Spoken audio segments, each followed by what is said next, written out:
आजचा आपला विषय आहे, मी खूप औषधे घेतो, एकत्र सेप आहेत का?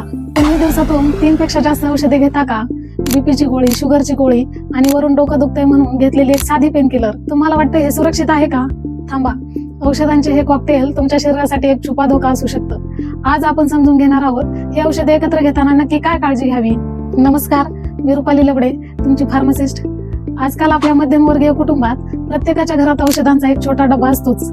कोणाला मधुमेह आहे, कोणाला बीपी, तर कोणाला सांधेदुखी. अनेकदा आपण काय करतो, बीपीची गोळी तर चालूच असते, पण अचानक दात दुखला किंवा कंबर दुखली की आपण स्वतःच्या मनाने मेडिकल मधून एखादी पेन किलर आणतो आणि घेतो. आपल्याला वाटतं एक गोळी घेतल्याने काय होणार, पण औषधे अन्नासारखी नसतात, ती शरीरात जाऊन एकमेकांशी भांडू शकतात. तर ड्रग इंटरॅक्शन म्हणजे काय?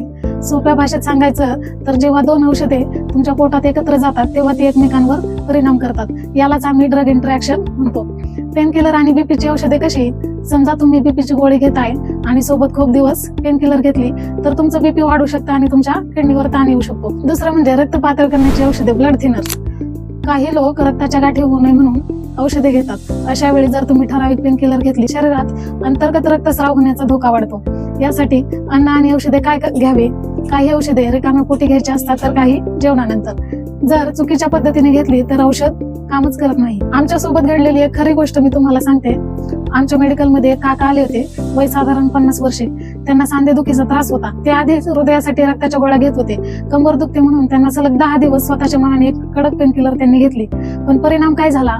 त्यांना काळी संडास होऊ लागली आणि प्रचंड अशक्तपणा आला. तपासणीअंती समजलं की पोटात जखम झाली होती. औषध आपल्याला बरे करण्यासाठी असते, आजारी पाडण्यासाठी नाही. पण चुकीची सांगड घातली की घात होतो. तर याच्यासाठी धोक्याची लक्षणं कोणती आहेत? यासाठी वेळ सावध होणं गरजेचं असतं. जर तुम्ही औषधे घेत असाल आणि तुम्हाला खालील त्रास जाणवला तर समजून जा की काहीतरी चुकतंय.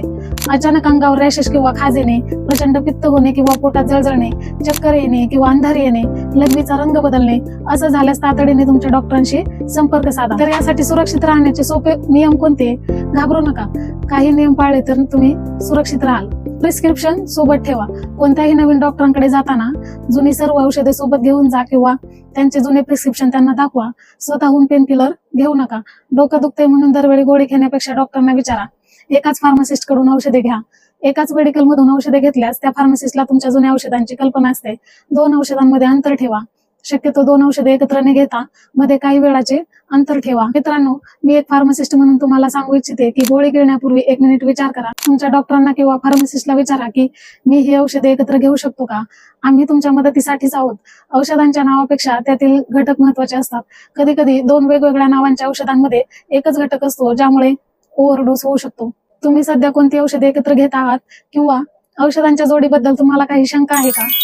कमेंट्स मध्ये नक्की सांगा, मी उत्तर देण्याचा प्रयत्न करेन.